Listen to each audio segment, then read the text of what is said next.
he's out there again tweeting about the voter fraud issue, saying, and I quote there from Twitter, "I will be asking for a major investigation into voter fraud, including those registered to vote in 2 states, those who are illegal, and even those registered to vote who are dead, and many for a long time. Depending on results, we will strengthen up our voting procedures." Now, the left is going nuts. I mean, bonkers on this one. They're saying it's a lie, it's not true.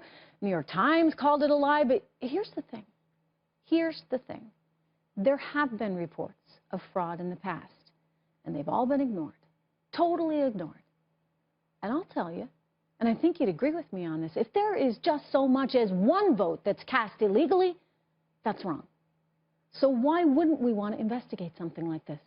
Join me right now, National Review columnist John Fund, co-author of the book, Who's Counting? How Fraudsters and Bureaucrats Put Your Vote at Risk. John, for much of your career, you've been looking at this issue. You're concerned about making sure there's transparency in the voting process. The integrity of our voting process needs to be above reproach. Donald Trump doesn't need to do this, right? He's president. He won. He doesn't need to demand an investigation into this stuff, but he's concerned there's some fraud in the system. Do you believe there is? And if so, walk me through it. Yes. Now, I think the president was exaggerating without proper facts, but we do need an investigation because there's a double standard and outrage here, Trish. Last week, in his last press conference, President Obama told a whopper. He said the United States was the only country in the world that puts up barriers to voting to protect voter integrity, like voter ID laws. That is a demonstrable falsehood. Every industrialized democracy in the world, Great Britain joining it just last month, asks for voter ID. The Canadians up north. Okay, so we don't ask for voter ID. I mean, that's an amazing thing to me here in New York, that you don't need to show a driver's license or a passport or anything. Okay, so that opens us up to, in your view, some susceptibility to voter fraud issues. Now, as you point out, Donald Trump is talking about some pretty large, potentially very, very large numbers of voter fraud, but we don't know what they are.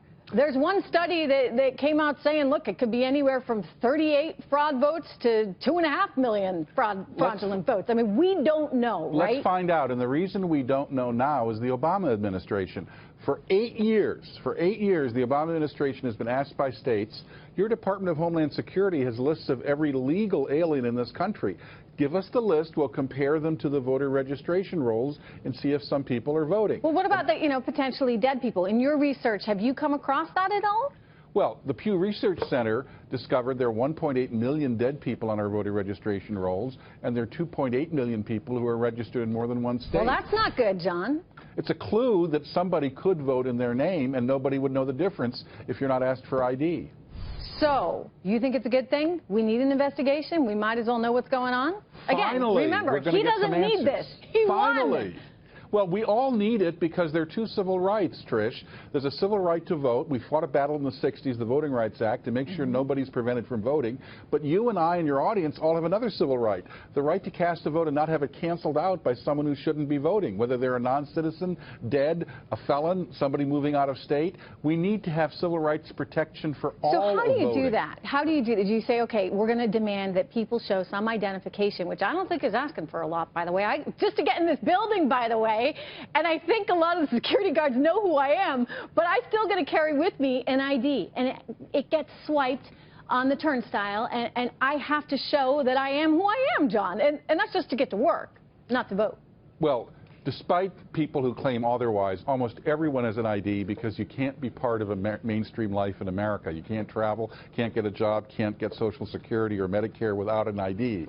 So the question is, if somebody doesn't have an ID, let's get them one. Let's give them a free ID so they can join the mainstream of American life and be a full participant in the economy. That's not a bad idea. Do you think that's where he's going with this? Is he going to institute some kind of national ID program? Well, he met with Martin Luther King III, and they talked about a freedom card that Jimmy Carter and Martin Luther King III have both endorsed. The freedom card would be, there'd be a photo on your Social Security card, and what Donald Trump would then do is go to the states and try to convince them to accept either a state ID or the freedom card as a form of voter ID. If you think about it, John, it's not just about making sure we have integrity in our voting process. It's also about making sure we know who is in this country, because we need to stay secure. We got to protect our border. We got to make sure that the external threats are not threats that we're facing internally every day. John, and it seems in some ways this is all wrapped up into one.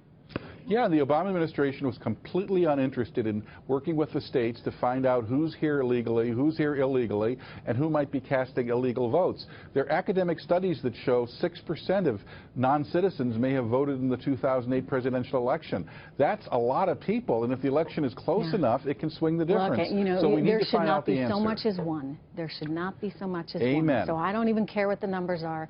If we can fix that, we fix something. John Fund, always a pleasure, sir. Thank you so much.